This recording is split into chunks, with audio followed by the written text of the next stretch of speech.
कहानी की स्टार्टिंग हमारी फीमेल लीड जियांग को दिखाने से होता है, जो कि अपनी यूनिवर्सिटी का रास्ता क्रॉस कर रही होती है। तभी सामने से आ रही एक महंगी कार से उसका एक्सीडेंट हो जाता है। वो वहीं पे बेहोश हो जाती है। ये देखकर कार ड्राइव कर रहा लड़का, जिसका नाम गु चैन होता है, वो बाहर निकलता है और उसे होश में लाने की कोशिश करने लगता है। उसकी आवाज सुनकर आसपास के स्टूडेंट भी उसके पास इकट्ठा हो जाते हैं, लेकिन जब वो देखते हैं कि एक्सीडेंट किसी गरीब लड़की का हुआ है तो वो उस पर ध्यान नहीं देते हैं। बजाय इसके वो गु चैन को भी उसकी परवाह करने से रोकते हैं और कहते हैं कि ये तो इस लड़की का नाटक है ताकि वो अमीर लोगों से पैसे ऐंठ सके। तभी जियांग भी होश में आ जाती है। इसमें वो गु चैन की काफी ज्यादा नजदीक होती है, जो कि स्कूल में काफी ज्यादा फेमस था। जैसे उसकी आंखें खुलती है, उसकी आंखों के सामने गु चैन की बॉडी दिखाई देने लगती है, जिससे उसे पता चल जाता है कि उसे एक्स-रे विजन की पावर मिल जाती है। जिसे देखने के बाद वो ज्यादा पैनिक बिल्कुल भी नहीं करती है, क्योंकि उससे पहले ही चाइनीज ड्रामा देखने की वजह से उसे पता होता है कि ऐसी कोई चीज भी दुनिया में होती है। इसके बाद जैसे वो होश में आती है, लोगों को ऐसा लगता है कि शायद वो अमीर लड़के को लूटने के लिए ये सब कर रही है। और हद तो तब हो जाती है जब कैंपस ब्यूटी जिया उसके मुंह पे 100 युआन फेंक कर उसकी इंसल्ट करते हुए वहाँ से चली जाती है। गु चैन का दोस्त भी ये सब कुछ सुनकर उसे अपने साथ लेकर चला जाता है। तभी जियांग की सबसे अच्छी दोस्त सीसी उसके पास आती है।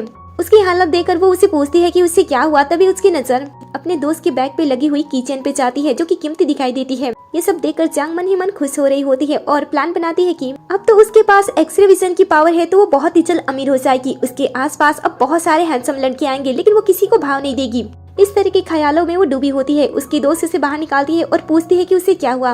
वो इस बात का उसे आंसर नहीं देती है और उसके बैग में लगे हुए किचन को उससे खरीद लेती है और वहाँ से चली जाती है। आगे वो एक बड़े से एंटिक शॉप में पहुँचती है, जहाँ के बॉस मिस्टर ली से उस किचन के बारे में बात करती है। मिस्टर ली उस किचन को चेक करते हैं और वो कीमती निकलती है, इसलिए वो उसे 5000 युआन में उस किचन को उससे खरीद लेते हैं। जियांग को भी उसे बेचकर खुशी होती है और वो वहाँ से चली जाती है। इसके बाद वो डायरेक्टली अपने शहर के एक छोटे से लोकल मार्केट में जाती है, जहाँ पे कई तरह की चीजें बेची जा रही थी, जिनमें कई तरह के पत्थर होते हैं, पुरानी एंटिक चीजें होती हैं और भी कई सारे खजाने होते हैं, लेकिन साथ में बेकार की चीजें भी होती हैं, जिनमें से खजाना ढूंढना बहुत ही ज्यादा मुश्किल था।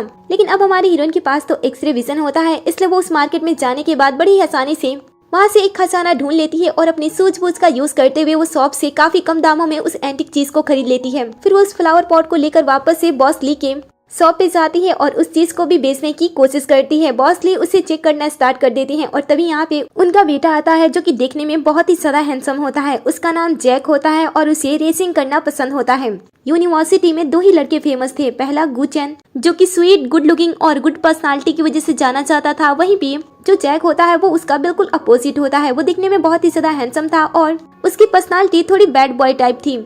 जब जियांग उसे यहाँ पे देखती है तो वो अचानक से उसकी बॉडी को देखने लगती है। उसकी बॉडी उसे काफी अच्छी लगती है और वो सोचती है कि वह ऐसी पहली लड़की है जिसने जियांग की बॉडी देखी है। वो उसे घूरे जा रही होती है। तभी वो उसके पास आता है और पूछता है कि वो उसे इस तरीके से क्यों घूरे जा रही है। तो वो बातों को टालते हुए ये कहती है कि वो उससे डरती नहीं है। ये सुनकर वो उससे कहता है कि अच्छी बात है, तुम मुझसे डरती नहीं हो, तो वैसे तुम यहाँ पे क्या कर रही हो? मैंने कॉलेज कैंपस से सुना था कि तुम एक फ्रॉड लड़की हो। वो जवाब नहीं देती है और तब तक बॉस ली उसके एंटिक पीस को चेक कर रहे होते हैं और अपने बेटे से कह रहे होते हैं कि ये लड़की बहुत ही ज्यादा शार्प है। और फिर वो उसकी तारीफ कर रहे होते हैं कि इसके हाथ हमेशा ही कीमती चीजें लगती हैं। ये सुनकर जैक उसे टॉन्ट मारते हुए कहता है कि अगर तुम्हारी लाई हुई ये चीज भी एक्सपेंसिव हुई ना, तो मैं तुम्हें अपनी गर्लफ्रेंड बना लूंगा। तभी बॉस ली उस एंटिक पीस को चेक करते हुए बताते हैं कि ये सच में रियल है। इसके बाद वो उसे उस 100 युआन की खरीदी हुई चीज के लिए उसे 1 लाख युआन देने का फैसला करते हैं। पैसे पाकर जियान बहुत ही ज्यादा खुश हो जाती है और वहाँ से चली जाती है। लेकिन जो बॉस ली होते हैं वो अपनी बेटी को उसके पीछे लगा देते हैं, ये कहते हुए कि उस लड़की में जरूर कोई खास बात है, उसके साथ रहने से उनका भी फायदा होगा।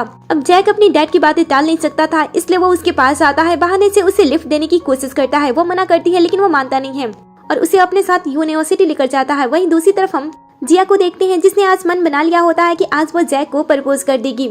लेकिन जैसे वो जैक को देखती है, एक्साइटमेंट के साथ वो आगे बढ़ती है, लेकिन अगले ही पल जैसे उसकी नजर जियांग पे जाती है, उसके होश उड़ जाते हैं। वो उसे देखकर बहुत ही ज्यादा गुस्सा करती है, लेकिन साथ ही वो जैक को प्रपोज भी कर देती है। लेकिन जैक उसे मना कर देता है, ये कहते हुए कि उसके पास ऑलरेडी गर्लफ्रेंड है। जिया को ऐसा लगता है कि शायद वो झूठ बोल रहा है उसे अपना पीछा छुड़ाने के लिए, इसलिए वो उसे पूछती है, बताओ तुम्हारी गर्लफ्रेंड कहाँ पे है। तब वो उससे बचने के लिए और साथ ही अपने डैड के काम को पूरा करने के लिए जियांग को अपनी गर्लफ्रेंड के रूप में प्रेजेंट करता है। लेकिन कोई भी जैक की बातों पे भरोसा नहीं करता है। तब जैक उसे सबके सामने किस कर देता है। लेकिन ये देखने के बाद जियांग बहुत ही ज्यादा गुस्सा करती है। वो डिसाइड करती है कि वो किसी तरीके से उन दोनों को अलग कर देगी। वहीं दूसरी तरफ जब जियांग क्लास में जा रही होती है, तब गु चैन भी उसके पास आता है और उसे जैक से दूर रहने की सलाह देते हुए वहाँ से चला जाता है। जियांग उसकी बातों पर ज्यादा ध्यान नहीं देती है और अपनी क्लास के अंदर चली जाती है, जहाँ पे उसकी दोस्त उसका इंतजार कर रही थी। अंदर जाने के बाद जियांग देखती है कि वो अपने एक्सरे विजन का यूज करते हुए स्टॉक को भी आसानी से प्रेडिक्ट कर सकती है कि आने वाले समय में कौन सा स्टॉक ऊपर जाएगा। फिर वो अपने दोस्त की मदद करती है और फ्यूचर टेक के स्टॉक को बेचने के बाद उसके स्टॉक से क्लाउड इंडस्ट्री के स्टॉक खरीद देती है ताकि उसका फायदा हो जाए। लेकिन प्रोफेसर उसे बात करते हुए देखकर उस पर गुस्सा हो जाते हैं और उसे नीचा दिखाने के लिए क्वेश्चन पूछने लगते हैं, जिसमें यही होता है कि वो इन दोनों स्टॉक में से कौन से स्टॉक पे अपने पैसे लगाएगी। और फिलहाल कुछ समय से फ्यूचर टेक के स्टॉक काफी अच्छे तरीके से ऊपर जा रहे होते हैं, लेकिन फिर भी वो अपने एक्सरे विजन का यूज करते हुए क्लाउड इंडस्ट्री का नाम लेती है, जो कि ये सुनकर सभी उसके ऊपर हंसने लगते हैं क्योंकि वो उसे बेवकूफ समझ रहे थे। और उसी समय जी अपने आप को होशियार दिखाने के लिए खड़ी होती है और बताती है कि उसने फ्यूचर टेक पे 3 लाख युआन लगा दिए हैं, जिसपे सभी उसे होशियार समझ रहे होते हैं। इनफैक्ट प्रोफेसर का भी ऐसा ही मानना होता है और इसीलिए वो जियांग को अपनी क्लास से बाहर निकाल देते हैं। फिर प्रोफेसर अपने सभी स्टूडेंट से फ्यूचर टेक के स्टॉक खरीदने के लिए कहते हैं। कुछ समय तक तो स्टॉक ऊपर जाते हैं, लेकिन अचानक से वो क्रैश होकर नीचे गिरने लगता है और वहीं क्लाउड इंडस्ट्री के जो स्टॉक होते हैं वो तेजी से बढ़ने लगते हैं, जिससे सीसी का इतना बड़ा फायदा होता है कि वो अपने महीने का खर्च अब आसानी से निकाल सकती है।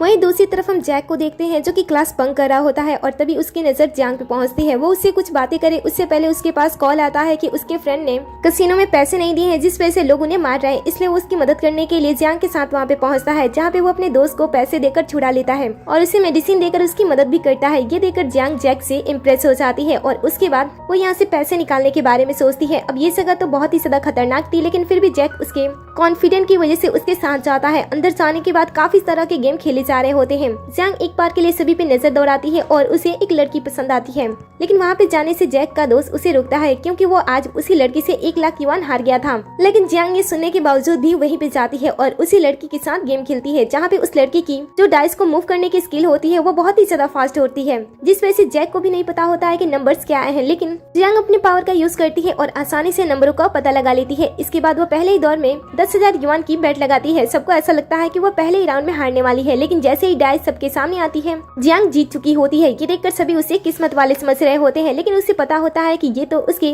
एक्सरे विजन की वजह से हुआ है। इसके बाद वो गेम के बारे में और भी ज्यादा जानने की कोशिश करती है, जहाँ पे उसे पता चलता है कि अगर सेम नंबर आते हैं तो आप इससे 10 गुना तक ज्यादा कमा सकते हो। अब जैक को तो ये देखकर थोड़ी सी घबराहट होने लगती है क्योंकि उसे गेम के बारे में ज्यादा नहीं पता होता है और उसकी बोली काफी बड़ी होती जा रही थी। और इस बार जब लड़की डाइस को मूव करती है तब जियांग बहुत ही ज्यादा खुश होती है क्योंकि उसने अपने पावर से पता लगा लिए होते हैं कि इस बार सभी डाइस में एक एक नंबर आए हैं। इसलिए वो इस बार तो अपने सारे के सारे पैसे लगा देती है, जो कि ये देखकर लोगों को ऐसा लगता है कि वो बहुत ही बड़ी बेवकूफ है। अगर वो एक बार जीत जाती है तो उसका मतलब ये नहीं है कि वो सारे दौर जीत जाएगी। लेकिन ये सुनने के बाद भी जियांग का कॉन्फिडेंस डाउन नहीं होता है। वो तो ये कह के सभी को चौंका देती है कि इस बार के नंबर सेम है और वो नंबर है 1। अब इसके कॉन्फिडेंस को देखकर तो सामने वाली लड़की के भी पसीने छूटने लगते हैं। वो कांपते हुए हाथ से इस बार डाइस को सामने लाती है और सभी लोग ये देखकर हैरान हो जाते हैं कि जियांग इस बार भी सही होती है। उसने थोड़े ही देर के अंदर 1,10,000 युआन का बेट लगाते हुए 11 लाख से भी अधिक युआन जीत लिए होते हैं, जो कि काफी बड़ी बात होती है। किसी ने भी ऐसा बिल्कुल भी एक्सपेक्ट नहीं किया होता है। इसलिए यहाँ पे मैनेजर भी आ जाते हैं और वो उस लड़की को थप्पड़ लगाते हैं, जिसकी वजह से वो जीत गई।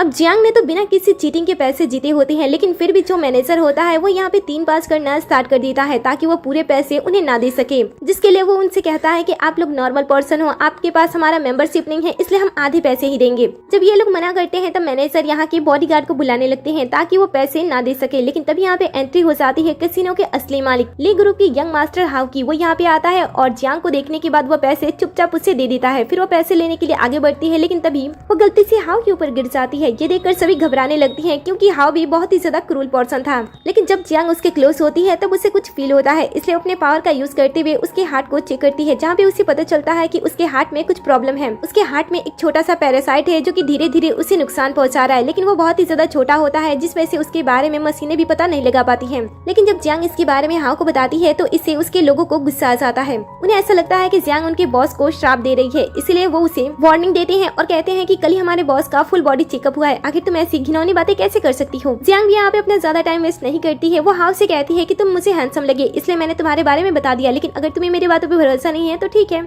फिर वो अपने पैसे लेकर वहाँ से चली जाती है, लेकिन उसके जाते ही अचानक से हाउ को खून की उल्टियाँ होना स्टार्ट हो जाता है, इसलिए वो तुरंत ही अपने लोगों से जियांग को ढूंढने के लिए भेज देता है। वहीं दूसरी तरफ यूनिवर्सिटी पहुंचने के बाद जियांग साओ को उसके पैसे देती है, लेकिन वो लेने से मना कर देता है, ये कहते हुए कि उसने ये पैसे खुद ही कमाए हैं, इसलिए वो उसके पैसे हुए। वो कहती है कि ठीक है। उसके बाद जब वो जा रही होती है तब कुछ लड़के उसे पकड़ लेते हैं और उसे वॉशरूम में लेकर चले जाते हैं। कुछ टाइम के बाद उसे पता चलता है कि इसके पीछे जिया है, जिया जो कि जैक को पसंद करती थी और इस समय वो जियांग के पीछे था, इसलिए वो उसे लेसन सिखाने के लिए आई होती है, लेकिन जैसे वो कुछ करती तब तक यहाँ पे उसकी फ्रेंड्स आ जाती हैं और उसे हाउ के बारे में बता देती हैं। अब हाउ तो बड़े घराने से होता है और हैंडसम भी होता है, इसलिए जिया की नजर उस पे भी होती है, इसलिए वो उसे देखने का मौका नहीं छोड़ती है और जियांग को भी अपने साथ लेकर जाती है। साथ ही वो उसका दिल जीतने के लिए अपने साथ यूनिवर्सिटी के बड़े डॉक्टर को लेकर जाती है ताकि वो उसके सामने इम्प्रेशन जमा सके। यूनिवर्सिटी में जो डॉक्टर पढ़ाते थे वो भी काफी फेमस थे, इसीलिए वो जिया के कहने पे यहाँ पे आ जाते हैं और हाउ का चेकअप करने लगते हैं, लेकिन चेक करने के बावजूद भी वो किसी भी चीज का पता नहीं लगा पाते हैं। और उसी समय जियांग सामने आ जाती है, ये कहते हुए कि वो प्रॉब्लम का पता लगा सकती है।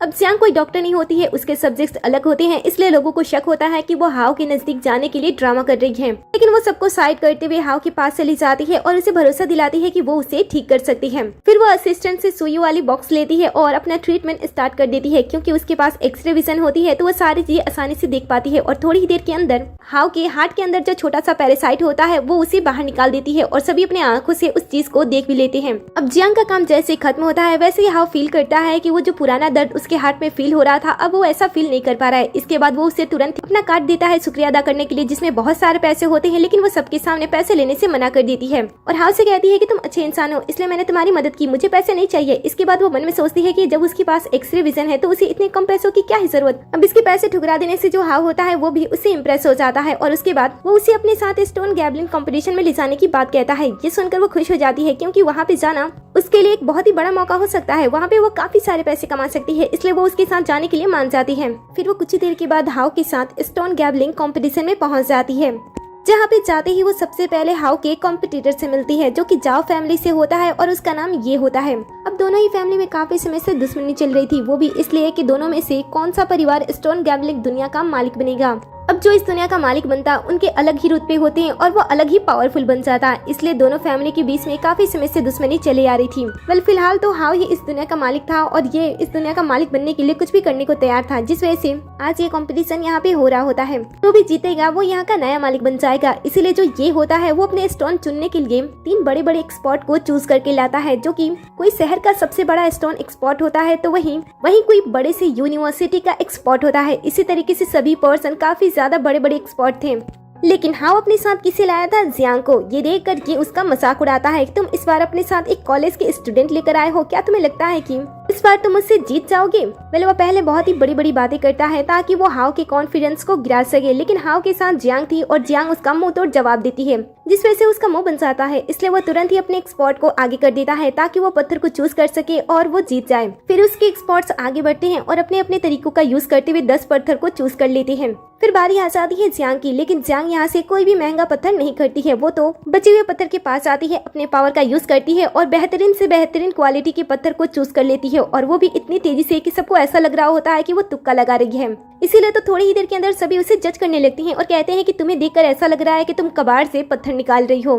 वेल थोड़ी देर तक तो इनका डिस्कशन ऐसे ही चलते रहता है। फिर कुछ समय के बाद ये अपने एक्सपर्ट के चुने हुए पत्थर सामने करता है और सभी पत्थर को सामने काटा जाता है, जहाँ पे एक एक करके सभी उसके पत्थर बहुत ही ज्यादा कीमती निकलते हैं। वहीं पे कोई उसका एक पत्थर 1 करोड़ का होता है तो कहीं उसकी कीमत 10 करोड़ होती है। सभी एक्सपर्ट्स ने मिलकर प्रीमियम क्वालिटी के स्टोन को चूज किए होते हैं, इसलिए उनकी कीमत बहुत ही ज्यादा होती है। ये देखकर सभी को ऐसा लगता है कि हाउ कंपटीशन में पार्टिसिपेट करने से पहले ही हार गया। इनफैक्ट जो हाउ का असिस्टेंट होता है उससे भी ऐसा ही लग रहा होता है कि इस लड़की की वजह से वो हार गया, लेकिन हाउ का भरोसा अब भी जियांग पे कायम रहता है। इसके बाद जियांग आगे बढ़ती है और ये कि जितने भी कीमती पत्थर होते हैं उन सभी को वो साइड कर देती है। इसके बाद वो अपने पत्थरों को वहाँ पे रख देती है, जिसे देखकर लोग उसे बेवकूफ गंवार कहने लगते हैं, जिसे कीमती पत्थरों की कदर नहीं है। जियांग उन्हें जवाब देते हुए कहती है कि जब मेरे पास रेयर पत्थर हैं तो मैं आखिर इन बेकार पत्थरों की कदर क्यों करूं? ये सुनकर लोग उसे कहते हैं कि तुम जिस तरीके से बात कर रही हो ना, ये एटीट्यूड उस समय उन लोगों के पास होता है जब उनके पास रेड ग्रीन कलर का पत्थर होता है। जियांग कहती है कि हाँ मेरे पास तो वही पत्थर है। अब ये सुनकर सभी लोग उसे बेवकूफ समझने लगते हैं। इनफैक्ट जो ये होता है वो तो जियांग के साथ शर्त लगा लेता है और कहता है कि तुम्हारे पास अगर एक भी रेड ग्रीन पत्थर निकलते हैं ना तो मैं तुम्हारे सामने झुककर तुमसे माफी मांगूंगा, और अगर ऐसा नहीं होता है तो तुम्हें मेरी शर्त माननी होगी।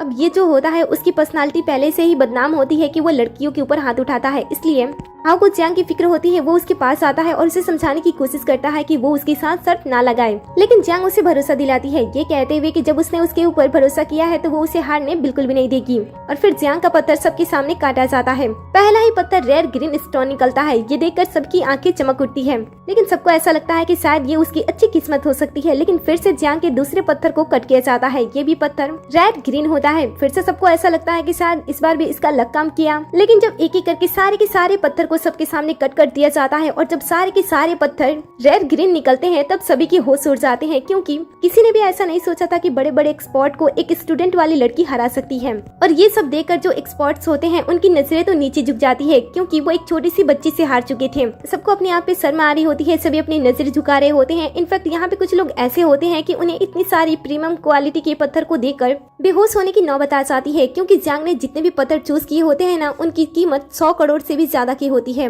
सो इसके बाद जियांग के पत्थर ज्यादा कीमती निकलते हैं, इसलिए उसकी वजह से हाओ फिर से स्टोन गैबलिंग का मालिक बन जाता है और ये यहाँ से चुपचाप निकलने की कोशिश करता है। लेकिन उसने जियांग के साथ शर्त लगाया होता है, जिसमें से हाओ उसे इतनी आसानी से जाने नहीं देता है और कहता है कि तुम्हें जियांग के सामने माफी मांगनी होगी। अब ये तो बात उसके ईगो पे लग जाती है और वो माफी मांगने से मना कर देता है। वो कहता है कि वो बहुत ही बड़ा आदमी है, वो किसी के सामने झुककर माफी नहीं मांगेगा, उसके सामने लोग झुककर माफी मांगते हैं और अगर जियांग उसे माफी मांगने पे मजबूर करती है तो वो उसे खत्म कर देगा। ऐसा कहते हुए अपने पास से गन निकालता है और सभी को डराने लगता है। लेकिन जियांग तो बिल्कुल भी नहीं डरती है। ये देखकर ये को फिर से उसके साथ एक नया कंपटीशन करना पड़ जाता है। वो उसे कहता है कि मेरे गन में 6 गोलियां हैं, जिनमें से वो 5 गोली निकाल देता है और उसके बाद मौत का खेल स्टार्ट कर देता है। वो कहता है कि हमें बारी बारी से शूट करना होगा, अगर तुम इस गोली से बच जाती हो तो मैं तुम्हारे सामने झुककर इस बार जरूर माफी मांगूंगा। वो थोड़ा सा टाइम लेती है तो वो सबके सामने ये कह देता है कि ये लड़की एटीट्यूड के साथ भरी हुई है, इसके अंदर बिल्कुल भी कॉन्फिडेंस नहीं है और ना ही ये होशियार है और ना ही ये तेज है। ऐसे कहते हुए वो उसे दूसरे तरीके से परेशान करने की कोशिश करने लगता है, लेकिन जियांग पीछे नहीं हटती है। वो कहती है कि ठीक है, मैं तुम्हारे साथ ये बेट भी लगाने के लिए तैयार हूँ।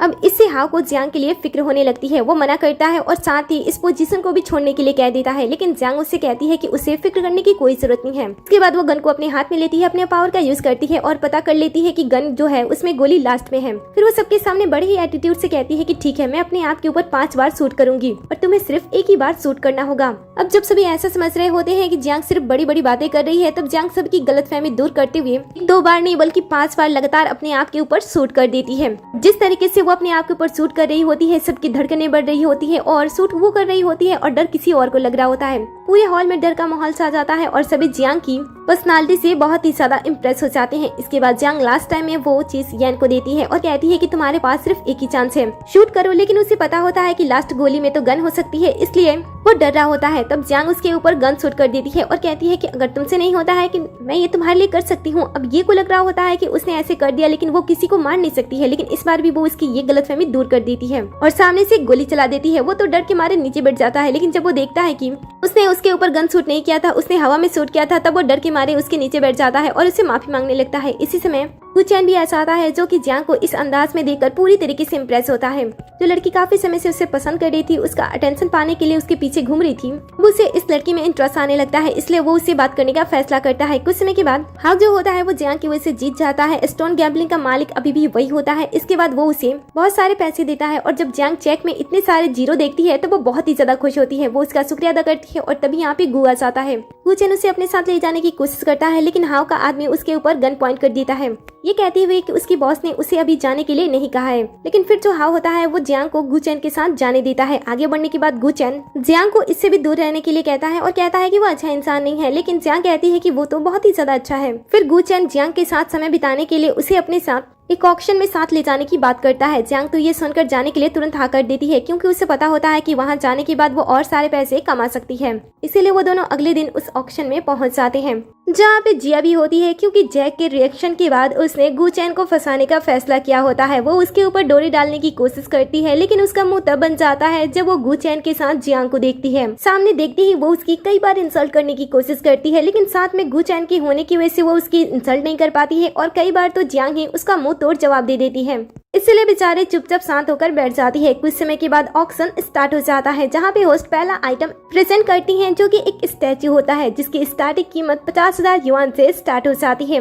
सभी लोग बोली लगाना स्टार्ट कर देती हैं, जहाँ पे जिया उसकी 1 लाख बोली लगाती है, वहीं पे गुचैन उसे बीट करते हुए 2 लाख की बोली लगा देता है। जिया भी पीछे नहीं हटती है, वो बोली को बढ़ाकर 3 लाख कर देती है। इसके साथ वो गुचैन के सामने क्यूट बनने की एक्टिंग करने लगती है, ये कहते हुए कि वो इस एंटी को ग्रैंडपा के बर्थडे पे गिफ्ट के तौर पे देना चाहती है, इसलिए वो उसे ना खरीदे। और उसी वक्त जियांग भी अपनी पावर का यूज करते हुए यहाँ की सबसे महंगी चीज का पता लगा लेती है, जो कि लकड़ी से बने हुए ड्रैगन की मूर्ति के अंदर होती है, और इसीलिए वो गुचैन को कुछ भी खरीदने से मना करती है। गुचैन उसकी बात सुनता है और पीछे हट जाता है, लेकिन जिया को गलतफहमी हो जाती है कि उसकी वजह से वो पीछे हट रहा है। जिसके बाद जिया उस स्टैचू को जीत लेती है और उसके पास जाती है। जब वो उसे अपने हाथों में लेती है तब उसे पता चलता है कि ये तो जाओ डायनेस्टी का स्टैचू है, जिसकी वजह से उसकी कीमत 10 लाख युआन हो सकती है। ये सुनकर वो काफी खुश होती है कि पहले ही उसने अच्छी चीज खरीद ली। जिसके बाद ऑक्शन को आगे बढ़ाया जाता है और लकड़ी के बने हुए उस ड्रैगन को आगे लेकर आया जाता है, जिसकी स्टार्टिंग बोली 10 लाख से स्टार्ट होती है, लेकिन कोई भी उसके ऊपर बोली नहीं लगाता है। ये देखते ही जियांग तुरंत ही गुचेन को उसके ऊपर बोली लगाने के लिए कहती है, और वो भी 10 लाख 1,000 युआन। ये देखकर जितने ही लोग गॉसिप कर रहे होते हैं उतने ही लोग उसकी बेवकूफी के ऊपर हंस रहे होते हैं। जियांग शांत रहती है और तब उसे लोगों से पता चलता है कि इस चीज को पिछले 3 बार ऑक्शन में शामिल किया गया है और किसी ने भी इस चीज को कभी भी नहीं खरीदा, क्योंकि लोगों को ये चीज बेकार लगती है और इसमें जो डिजाइन बना हुआ है उसमें भी दीमक लग चुके हैं। आखिर कोई भी इंसान उसके ऊपर इतना ज्यादा पैसा क्यों ही बर्बाद करेगा, इसीलिए कोई बोली नहीं लगा रहा होता है। तो ये चीज जियांग की हो जाती है। अभी उसे अभी भी बेवकूफ समझ रहे होते हैं, लेकिन जियांग बताती है कि ये चीज बहुत ही ज्यादा खास है, इसकी मार्केट वैल्यू 1 करोड़ से कम नहीं है। ये सुनकर जिया उसका मजाक उड़ाती है और कहती है कि सच में तुम बहुत ही ज्यादा अंधी हो, जिस चीज को सभी ने छोड़ दिया उसमें तुम्हें खजाना दिख रहा है। अगर ऐसी बात है तो चलो हम बेट लगाते हैं। ऐसे कहते हुए वो उसके साथ बेट लगा लेती है कि अगर वह स्टैचू कीमती निकल जाता है तो जिया उसके सामने झुककर उससे माफी मांगेगी, और अगर ऐसा नहीं होता है तो उसे माफी मांगना होगा। बेचारी को पता नहीं होता है कि वो किससे पंगा ले रही है और वो खुद का ही नुकसान कर बैठती है। जियांग आगे बढ़ती है और सबके सामने उस एंटी को अपना बनाने के साथ उसे सबके सामने तोड़ देती है। सभी लोग हैरान होते हैं कि आखिर वो ऐसा क्या कर रही है, और तभी उस मूर्ति से बाहर निकलती है एक सील। होस्ट उसे लेती है और चेक करने से उसे पता चलता है कि ये तो जाओ डायनेस्टी के राजा महाराजा की सील है। अब जिया तो किसी भी तौर से जियांग से हारना नहीं चाहती थी, इसलिए होस्ट को दोबारा चेक करने के लिए कहती है। होस्ट बताती है कि वो कोई छोटी मोटी होस्ट नहीं है, वो एक बहुत ही बड़ी एंटीक कलेक्टर है, साथ ही उसने बहुत से बड़े बड़े शो होस्ट किए हैं, इसलिए उसे पता है कि ये चीज कितनी ज्यादा कीमती है। अब सील के बारे में सुनते ही सभी लोग उसके ऊपर 2 करोड़ 3 करोड़ की बोली लगाने लगते हैं। तब जियांग अपना नंबर सभी में बांट देती है और बताती है कि वो बाद में उनसे इसके बारे में बात करेगी। फिर वो जिया के पास आती है ताकि वो माफी मांगे, लेकिन वो माफी मांगने से मना कर देती है। तब वो अपनी लाइव स्ट्रीमिंग ऑन कर देती है और जिया के बारे में बातें करने लगती है। एम्बेरस होकर जिया उसके सामने माफी मांगने के लिए तैयार हो जाती है और उसे माफी मांगती है, जिससे उसका घमंड तो चूर चूर हो जाता है। अब बाहर आने के बाद गुचेन जियान को डिनर पे ले जाने की बात करता है, लेकिन उसी समय जियांग के पास कॉल आता है कि जैक की हालत ठीक नहीं है। ये बात सुनकर वो तुरंत ही जैक के पास आती है और हमें पता चलता है कि ये तो जैक के दोस्त का नाटक है। दरअसल जैक जियांग के साथ समय बिताना चाहता था, इसलिए वो अपने दोस्त के साथ मिलकर ये नाटक करता है, और जैसे वो लोग उसे देखते हैं वो अपना नाटक कंटिन्यू कर देते हैं। जियांग उनके पास आकर पूछती है कि क्या हुआ, तो दोस्त जैक को उसके पास छोड़कर तुरंत वहाँ से भाग जाता है। इसके बाद जियांग के पास अब कोई भी रास्ता नहीं होता है जैक को वहाँ से ले जाने के अलावा। बाद में वो देखती है कि समय काफी ज्यादा हो गया है, इसलिए वो घर नहीं जा सकती थी, इसलिए वो उसे लेकर होटल में पहुंचती है। जब वो रूम ले रही होती है तब जैक बहाने से रिसेप्शन पे जो लड़का होता है उससे एक ही कमरा देने की बात करता है। वो उसकी बातें मान लेता है और जियांग को एक ही कमरे के बारे में बताता है। अब जियांग के पास भी कोई दूसरा रास्ता नहीं होता है, इसलिए वो एक ही कमरे में रहने के लिए मान जाती है। फिर दोनों कमरे की तरफ जा रहे होते हैं तभी गुचेन दोनों को साथ में देख लेता है। वो दोनों के बारे में उस लड़के से पता करता है और जब उसे पता चलता है कि आज के लिए ये दोनों एक ही कमरे में रुकने वाले हैं तब वो तुरंत ही एक प्लान बना लेता है। वहीं दूसरी तरफ जियांग जैक को कमरे में लेकर जाती है और जब वो उसे बेड पे रखती है तो वो खुद भी उसके साथ नीचे गिर जाती है। ऐसा मौका देकर वो उसे अपने पास से जाने नहीं देता है और ड्रंक होने का नाटक करते हुए उसे किस करने की कोशिश करता है। फिर जैसे ही दोनों का किस होने वाला होता है वैसे ही दरवाजे पे नॉक होती है। जियांग तुरंत ही बाहर जाती है तब उसे पता चलता है कि वहाँ पे होटल का वर्कर होता है, जो कि उसे बताता है कि उसे बड़े से कमरे में ट्रांसफर कर दिया गया है क्योंकि आज की वो लकी गेस्ट है।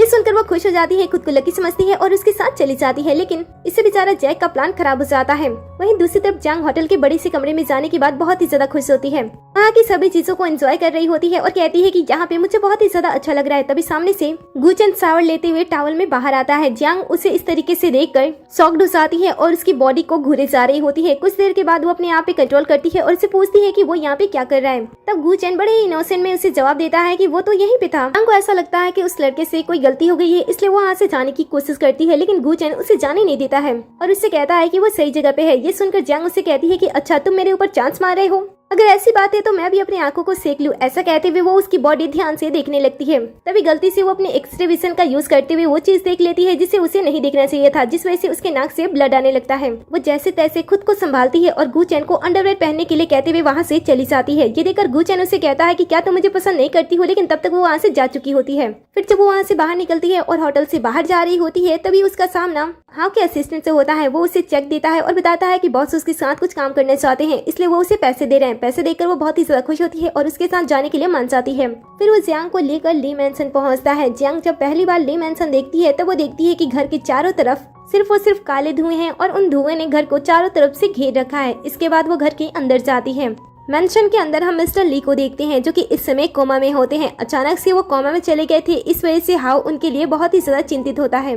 वो अपनी स्टेप मदर से जानने की कोशिश करता है कि उसके डैड के साथ क्या हुआ कि वो अचानक से कोमा में चले गए। स्टेप मॉम कहती है कि उन्हें बिल्कुल भी आइडिया नहीं है कि ये सारी चीजें कैसे हुई। यहाँ पे डॉक्टर भी होते हैं जो कि मिस्टर ली का इलाज कर रहे होते हैं, लेकिन वो भी उन्हें ठीक नहीं कर पाते हैं। शहर के सबसे ज्यादा फेमस डॉक्टर होने के बावजूद भी उन्हें कुछ नहीं पता चलता है कि मिस्टर ली को आखिर हुआ क्या है। कोई कुछ भी नहीं समझ पा रहा होता है और तभी यहाँ पे जियांग आ जाती है। हाउ के कहने पे वो मिस्टर ली को ध्यान से देखती है, जहाँ पे वो अपने पावर से ये भी पता लगा लेती है कि मिस्टर ली के ऊपर ब्लैक मैजिक किया गया है। सौतेली माँ जियांग के बारे में पूछती है कि वो कौन है। साथ ही यहाँ पे जो डॉक्टर होते हैं वो भी जियांग की यूनिफॉर्म से उसे पूछते हैं कि तुम तो स्टूडेंट हो, आखिर तुम यहाँ पे क्या कर रही हो। जियांग बताती है कि वो कोई मेडिकल स्टूडेंट नहीं है, लेकिन फिर भी वो मिस्टर ली का इलाज कर सकती है। फिर वो मिस्टर ली की कंडीशन के बारे में सभी को बताती है कि मिस्टर ली अचानक से कोमा में इसलिए चले गए हैं क्योंकि उनके ऊपर किसी ने ब्लैक मैजिक कर दिया है। ये सुनकर सौतेली माँ थोड़ा सा घबराती है, लेकिन फिर भी वो जियांग के ऊपर इल्जाम लगाती है कि आज के जमाने में ये सारी चीजें नहीं होती हैं, वो झूठ बोल रही है। ये सुनकर वो कहती है कि ठीक है, तो चलो इस बात का पता लगा लेते हैं। इसके बाद वो अपने पावर का यूज करती है और मिस्टर ली को देखती है। जहाँ पे वो जब मिस्टर ली को ध्यान से देख रही होती है तब उसे एक अनजानी डोर दिखाई देती है जो कि सामने की पेंटिंग की तरफ जाकर खत्म हो रही थी। ये देखकर वो तुरंत ही पेंटिंग की तरफ इशारा करती है कि पेंटिंग में कुछ गड़बड़ है। हाउ का असिस्टेंट आगे बढ़ता है और पेंटिंग को वहाँ से हटाता है। उसे पेंटिंग के अंदर एक गुड़िया दिखाई देती है, जिसे देखकर सभी लोग समझ जाते हैं कि ब्लैक मैजिक हुआ है। जियांग आगे इस ब्लैक मैजिक के बारे में और भी बातें बताती है कि इस गुड़िया का यूज कैसे किया जाता है। वो बताती है कि जब भी कोई कपल एक दूसरे से बहुत ही ज्यादा प्यार करता है और वो चाहता है कि वो उसे कभी भी छोड़कर ना जाए, तो दोनों के बाल के टुकड़े लेकर इसमें लगा देते हैं। लेकिन अगर किसी भी कारण से गुड़िया के अंदर लगाए गए बाल में से कोई एक भी बाल गिर जाता है तो वो इंसान कोमा में अचानक से जा सकता है। हाउ ये सुनकर बहुत ही ज्यादा गुस्सा होता है और जियांग को आगे की सारी चीजें पता लगाने के लिए कहता है। जियांग फिर से अपने पावर का यूज करती है और फिर से सभी चीजें देखने की कोशिश करती है, जहाँ पे वो देखती है कि इस गुड़िया से 2 लाल धागे निकल रहे हैं, जिनमें से एक धागा मिस्टर ली की बॉडी में जाता है और दूसरा धागा सौतेली माँ की तरफ इशारा करता है, जिससे वो पता लगा लेती है कि इसके पीछे सौतेली माँ ही है। तब सौतेली माँ अपने आप को बचाने की कोशिश करती है और कहती है कि वो तो अपने हस्बैंड से बहुत ही ज्यादा प्यार करती है।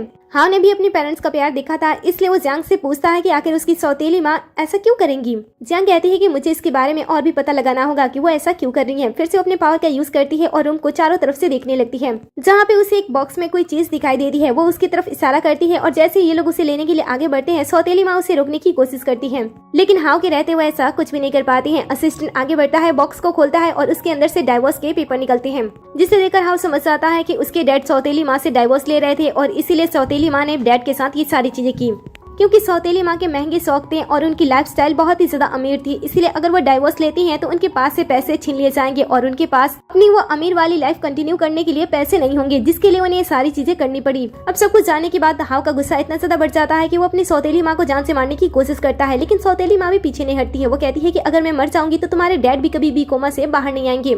हाउ अपने डैड के लिए मजबूर हो जाता है और कहता है कि बताओ आपको क्या चाहिए। सौतेली माँ उसके सामने डिमांड रखती है कि जब तक वो ऑन करेगा तब तक उसकी आधी सैलरी उसके पास रहेगी और इसे घर में से भी बहुत सारी चीजें चाहिए। इस तरीके से वो उसे ब्लैकमेल कर रही होती है। उसकी बातें सुनकर तो हाउ कहता है तो कर रहा है कि आपकी बातें सुनकर मैं आपको जान से मार डालूं। जियांग कहती है कि तुम अब भी उसे खत्म कर सकती हो। ये सुनकर सौतेली माँ कहती है कि तुम लोग पागल मत बनो, अगर ऐसा कुछ भी हुआ तो तुम लोग उन्हें बचा नहीं पाओगे। ये सुनकर जियांग कहती है कि मैं उन्हें ठीक कर सकती हूँ। सौतेली माँ कहती है कि तुम ऐसा बिल्कुल भी नहीं कर सकती हो, क्योंकि इविल पावर बहुत ही ज्यादा खतरनाक होती है और उस पे काबू पाना उतना ही ज्यादा मुश्किल होता है, इसलिए ड्रामा करने की कोशिश मत करो कि तुम ऐसा कुछ भी कर सकती हो। जियांग कहती है कि लगता है कि आपको मेरे ऊपर अब भी डाउट है, चलिए मैं आपके डाउट को क्लियर कर देती हूँ। ऐसा कहती हुई वो हाउ से उसका लाइटर लेती है और उसके बाद वो उस गुड़िया को सबके सामने जला देती है। धीरे धीरे वो गुड़िया जलकर खत्म हो जाती है, लेकिन फिर भी कुछ भी नहीं होता है। सौतेली माँ कहती है कि मैंने तो पहले ही कहा था कि इसे सिर्फ मैं ही ठीक कर सकती हूँ, लेकिन जियांग उन्हें थोड़ी देर सब्र करने के लिए कहती है और तभी अचानक से मिस्टर ली धीरे धीरे होश में आने लगते हैं। पूरी तरीके से होश में आते ही डायरेक्टली वो अपने बेटे से पूछते हैं कि उन्हें ठीक किसने किया। वो बताता है कि जियांग ने उनकी जान बचाई है, तब वो उसका शुक्रिया अदा करते हैं। बाद में वो पूछते हैं कि उनकी ये हालत कैसे हुई, तो हाउ उसके बारे में बता देता है कि इसके पीछे उसकी सौतेली माँ थी,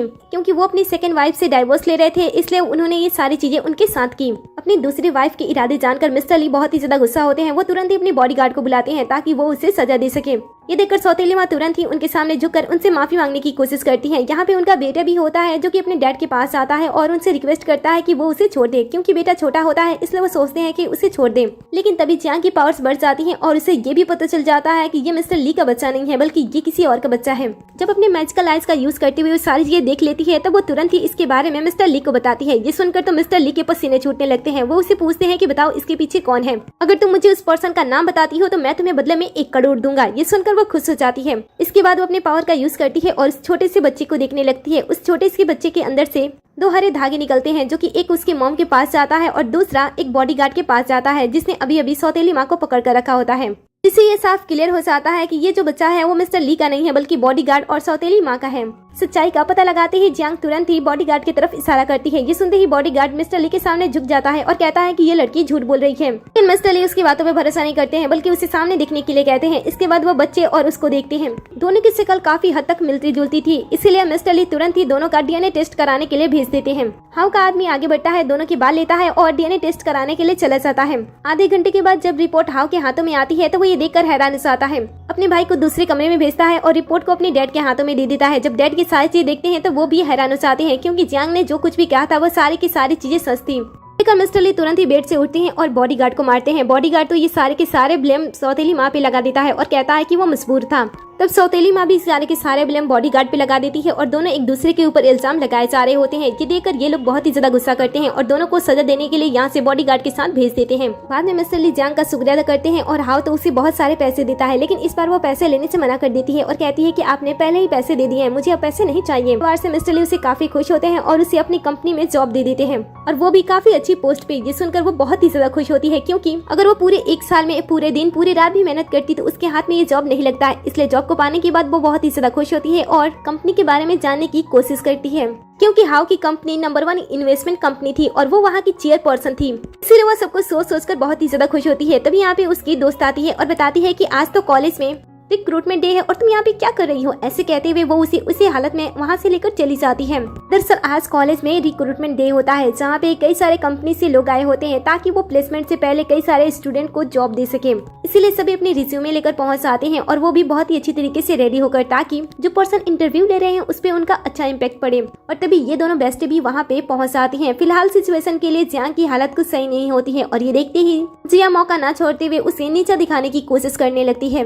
आसपास का माहौल बहुत ही ज्यादा स्ट्रेसफुल होता है, क्योंकि कई सारे स्टूडेंट ऐसे होते हैं जिनकी रिज्यूमे तो अच्छी होती है और वो अच्छे नंबर से पास भी हुए होते हैं, लेकिन फिर भी बड़ी बड़ी कंपनी उन्हें मौका नहीं देती है। बड़ी बड़ी कंपनियों के इंटरव्यू बहुत ही ज्यादा कॉम्प्लिकेटेड होते हैं, जिस वजह से कोई भी उन्हें क्लियर नहीं कर पाता है। और इस मौके पे जिया ना अपॉइंटमेंट लेटर सभी को दिखाकर उनके सामने शो ऑफ करने लगती है। सभी ये देखकर इम्प्रेस हो जाते हैं कि जो काम वो नहीं कर पाए, आखिर वो ये काम इतनी आसानी से कैसे कर ली। सभी उससे मस्का लगाने की कोशिश करते हैं ताकि उसके थ्रू उनका भी फायदा हो जाए, क्योंकि जिया की जिस कंपनी में जॉब लगी थी वो हाउ की बड़ी सी कंपनी में बहुत ही जल्द इंटर्न करने वाली थी। ये सुनकर सभी लोग उसकी बहुत ही ज्यादा तारीफ कर रहे होते हैं और जिया भी जियांग के सामने शो ऑफ कर रही होती है, लेकिन उसे ये नहीं पता होता है कि जियांग तो वहाँ की चेयरपर्सन के रूप में बहुत ही जल्द ज्वाइन करने वाली है। तभी उसके पास कॉल आता है। हाउ का असिस्टेंट उससे बात करता है और उसे बताता है कि उसे चेयरपर्सन के लिए सिग्नेचर करने होंगे और इसीलिए वो पेपर लेकर उसके कॉलेज में आ रहा है। ये सुनकर वो कहती है कि ठीक है। तभी यहाँ पे प्रोफेसर आ जाते हैं, सबके बारे में जानने की कोशिश करते हैं, जहाँ पे उन्हें जिया के बारे में पता चलता है। वो उसे काफी इम्प्रेस होते हैं और अपने बाकी स्टूडेंट की भी मदद करने के लिए जिया से कहते हैं। अब जिया सबके सामने अच्छी बनना चाहती थी, इसलिए वो सबके रिज्यूमे ले लेती है और बताती है कि वो अपने कनेक्शन का यूज करते हुए उन सभी को भी बड़ी कंपनी में जॉब दिलवा देगी। ये सुनकर सभी अपना रिज्यूमे उसके हाथों में रख देते हैं। प्रोफेसर इसके बाद जियांग को देखती हैं और कहते हैं कि तुमने अपना रिज्यूमे उसे क्यों नहीं दिया। वो कुछ नहीं बोलती है तो प्रोफेसर उसके ऊपर गुस्सा करने लगते हैं, ये कहते हुए कि वो पहले से ही गरीब है, अगर उसे यहाँ पे जॉब नहीं मिलती है तो आगे की जिंदगी वो किस तरीके से बिताएगी। यहाँ पे जिया से मिलने के लिए वो पर्सन आते हैं जो कि ली जैसे बड़े ग्रुप के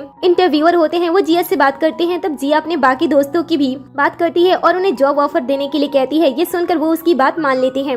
फिर जिया जियांग को नीचे दिखाते हुए कहती है कि तुम्हारे नंबर तो बहुत ही ज्यादा नीचे हैं, लेकिन अगर तुम मेरे सामने झुककर मुझसे माफी मांगते हुए मेरे सामने जॉब की रिक्वेस्ट करती हो तो मैं तुम्हारी जॉब लगवा सकती हूँ। लेकिन जियांग उसकी हेल्प लेने से मना कर देती है, जिस वजह से प्रोफेसर उसके ऊपर गुस्सा करने लगती हैं, क्योंकि अगर उनके स्टूडेंट जॉब नहीं पाते हैं तो इसमें उनका घाटा होगा और उनका प्रमोशन रुक जाएगा। जिस वजह से वो उसे फोर्स करते हैं कि वो जिया से माफी मांग ले ताकि उसका भी जॉब लग जाए। लेकिन वो फिर से जब मना करती है तब प्रोफेसर उसके ऊपर गुस्सा करते हैं और कहते हैं कि अगर तुम उसके सामने झुककर माफी नहीं मांगती हो तो मैं तुम्हें एक्सपेल कर दूंगा। तभी यहाँ पे अचानक से हाव आ जाता है। हाव को देखकर सभी लोग एक्साइटेड हो जाते हैं, क्योंकि ये पहली बार था जब वो ऐसे मौके पे आया था। सबको ऐसा लगता है कि शायद वो यूनिवर्सिटी के साथ कोलैबोरेशन करना चाहते हैं, लेकिन जब वो इस बात को एक्सेप्ट करने से मना कर देता है तब सबको ऐसा लगता है कि शायद वो जिया से मिलने के लिए आया है और जिया को भी ऐसा लग रहा होता है, इसलिए वो उसे सामने से हेलो बोलने के लिए आगे जाती है। लेकिन हाव तो उसे इग्नोर करते हुए डायरेक्टली जियांग के पास चला जाता है, उसके साथ हैंडशेक करता है और साथ ही कॉन्ट्रैक्ट के पेपर दे देता है। जियांग उस पर साइन कर देती है। तब हाव उसे कांग्रेस करते हुए अपनी कंपनी का चेयरपर्सन बना देता देता है। जैसे इसके बारे में बाकियों को पता चलता है सबके होश उड़ जाते हैं, लेकिन फिर भी सभी जियांग के साथ बहुत ही अच्छी तरीके से बात कर रहे होते हैं ताकि उससे बहला फुसला कर वो उस कंपनी में अच्छी पोस्ट पे ज्वाइन हो जाए। और साथ ही कई लड़के तो उससे सामने से जॉब की बात करते हैं तो वो सबको मना कर देती है और अपनी बेस्ट फ्रेंड सिसी को फाइनेंस डिपार्टमेंट की डायरेक्टर बना देती है, वो भी 50 लाख सैलरी के साथ। सिसी ये सुनकर अपने दोस्त से बहुत ही ज्यादा खुश होती है और इस बार उसे एक नया नाम देती है जो कि होता है एंजल। फिर वो एक एक करके बाकी उससे बदला लेने लगती है, जिसमें पहला नंबर आता है जियांग का। ज्यादा कुछ तो नहीं कहती है, बस इंटरव्यूअर की तरफ देखती है और वह सामने आकर उसके अपॉइंटमेंट लेटर को फाड़ देता है। सबके होश आने के बाद हाउ जियांग को उसे अपने ऑफिस में लेकर जाता है ताकि वो उसे ऑफिस टूर दे सके। फिर वो वहाँ से कंपनी देखने के लिए चले जाते हैं। अब इन सारी चीजों की बात तो जिया जियांग से बहुत ही ज्यादा गुस्सा हो जाती है, इसलिए वो बदला लेने के लिए हाउ की फियोंसे के पास कॉल करती है और उसे भड़का देती है ताकि वो जियांग से बदला ले सके। दूसरी तरफ हम जियांग को देखते हैं जो कि अपने दोस्त और हाउ के साथ कंपनी पहुंचती है, जहाँ पे वो कंपनी के सभी लोगों से मिलती है। सभी ने ही अपने लाइफ में बहुत ही बड़े काम किए होते हैं और सभी ने ही कंपनी को करोड़ों से भी ज्यादा प्रॉफिट कराए होते हैं। ये देखकर जियांग को थोड़ा डाउट होता है कि क्या ये सभी उसकी बात मानेंगे। तब हाउ सबको ये बताता है कि आज से ये सभी के सभी पर्सन जियांग के अंदर काम करेंगे। ये सुनकर सभी लोग काम करने से मना कर देते हैं क्योंकि उन्हें एक छोटी सी कॉलेज की लड़की के अंडर काम करना बिल्कुल भी पसंद नहीं होता है और वो तो इस लड़की के बारे में ज्यादा कुछ जानते भी नहीं थे, इसीलिए वो काम करने से मना कर रहे होते हैं। तब हाउ जियांग को ऐसा कंपनी के चेयरपर्सन के रूप में इंट्रोड्यूस करता है, जिससे सभी शॉक्ड हो जाते हैं। वो उसके बारे में बातें करना बंद कर देते हैं, लेकिन अब भी उनके मन में जियांग के लिए कोई जगह नहीं होती है। जियांग इस चीज को नोटिस कर लेती है, उसे पता होता है कि यहाँ पे उसे खुद से अपनी जगह बनानी होगी। इसके लिए सबसे पहले वो सभी के ध्यान को अपनी तरफ खींचती है और अपनी काबिलियत का एक छोटा सा नमूना उनके साथ शेयर करती है। ये लोग अभी भी उससे कम समझ रहे होते हैं, जिससे जियांग को समझ में आ गया होता है कि अब उसे कुछ बड़ा करना होगा ताकि वो इन सभी की को आसानी से जीत सके। इसीलिए किसी बड़े से तजुर्बे वाले चेयरपर्सन की तरह सभी को ऑर्डर देने लगती है और एक पल के लिए बिना कुछ पूछे काम को पूरा करने के लिए कहती है। एक पल के लिए सभी उसकी कॉन्फिडेंस को देखकर बिना सवाल किए उसकी सभी बातें मानती हैं और देखते ही देखते जब उसके काम को ध्यान से पूरा करते हैं सभी हैरान हो जाते हैं क्योंकि अब स्टॉक बहुत ही तेजी से बढ़ रहे होते हैं। उसकी बातें मानने पे थोड़ी ही देर के अंदर प्रॉफिट 50% से भी ज्यादा अधिक हो जाता है। हाउ के स्टॉक इतने तेजी से बढ़ रहे होते हैं कि थोड़ी ही देर के अंदर 200 करोड़ की प्रॉफिट हो जाता है, जिसे देखकर बाकियों के साथ जियांग भी बहुत ही ज्यादा खुश हो जाती है और कहती है कि अगर कुछ ऐसा ही चलता रहा तो वो बहुत ही जल्द बहुत ही ज्यादा अमीर हो जाएगी। अब इस इंसिडेंट के बाद जितने भी लोग होते हैं जिन्हें जियांग पे शक होता है वो तो उसे एक ही बार में अपनी बॉस समझ लेते हैं और स्टॉक के बारे में आकर उसे बताने लगते हैं कि हर समय उनके स्टॉक तेजी से आगे बढ़ रहे हैं। धीरे धीरे स्टॉक इतने ज्यादा बढ़ जाते हैं जो कि इन सभी की उम्मीद से कई गुना ज्यादा होते हैं।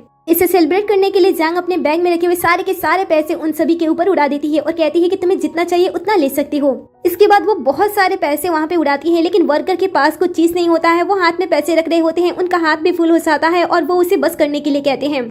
इस तरह की खुशी सेलिब्रेट करने के बाद जियांग को बहुत ही ज्यादा अच्छा लगता है। वो अपने पास्ट के बारे में सोचती है और कहती है कि कल तक उसके पास खाने तक के पैसे नहीं थे, लेकिन आज उसके पास इतने सारा पैसा है कि खत्म करने के बावजूद भी वो उसे कभी भी खत्म नहीं होगा। दूसरी तरफ हम जिया को देखते हैं जो कि कंपनी के बाहर चू ग्रुप की डॉटर का इंतजार कर रही होती है। हाउ की फियांसे होती है और जैसे उसे जियांग के बारे में पता चलता है वो तुरंत ही देखने के लिए आती है कि वो लड़की कौन है। फियांसे के आने पे जिया उसे फोटोग्राफ्स दिखाती है और प्लान के बारे में पूछती है, लेकिन जियांग की फोटो देखने के बाद फियांसे कहती है कि ऐसी लड़की को तो वो आसानी से हटा सकती है, उसे किसी प्लान की कोई जरूरत नहीं है। वहीं दूसरी तरफ हम इन दोनों को साथ में देखते हैं जहाँ पे ये दोनों ही एक दूसरे के साथ फ्लर्ट कर रहे होते हैं और फ्लर्ट करते करते जो हाव होता है वो अपनी दिल की बात जियांग से कह देता है और कहता है कि अगर तुम चाहो तो मेरे घर की मालकिन भी बन सकती हो।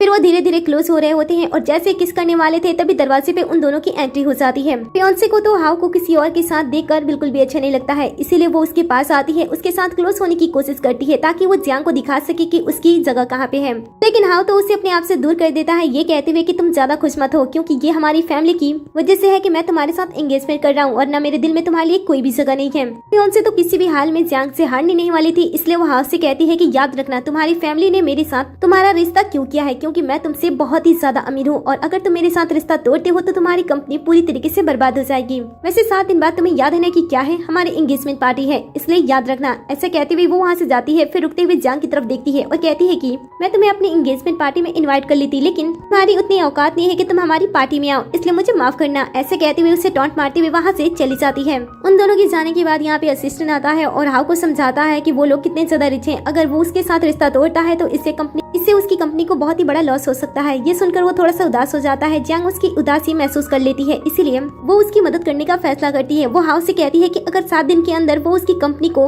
उस लेवल तक पहुंचा देगी जहां तक फियोंसे की कंपनी भी नहीं गई है, तो इससे उससे शादी करने की कोई जरूरत नहीं है। ये सुनकर वो उसे कहता है कि क्या तुम सच में ऐसा कर सकती हो। वो कहती है कि उसके लिए कोई भी काम मुश्किल नहीं है। जिसके बाद वो अपना काम करना स्टार्ट कर देती है। सबसे पहले वो अपने लिए एक नई कंपनी बनाती है, साथ ही वो अपनी ट्रेडिंग भी कंटिन्यू रखती है, जिस वजह से वो 100 की लिस्ट में आ जाती है। असल में वो एक साथ इतनी सारी चीजें इसलिए कर रही होती है ताकि वो हाउ की मदद करने के साथ साथ खुद को भी ग्रो कर सके, और उसका प्लान होता है दुनिया की सबसे अमीर इंसान बनने का। ये सुनकर उसकी दोस्त उसे पूछती है कि वो लोग ऐसा कैसे करेंगे।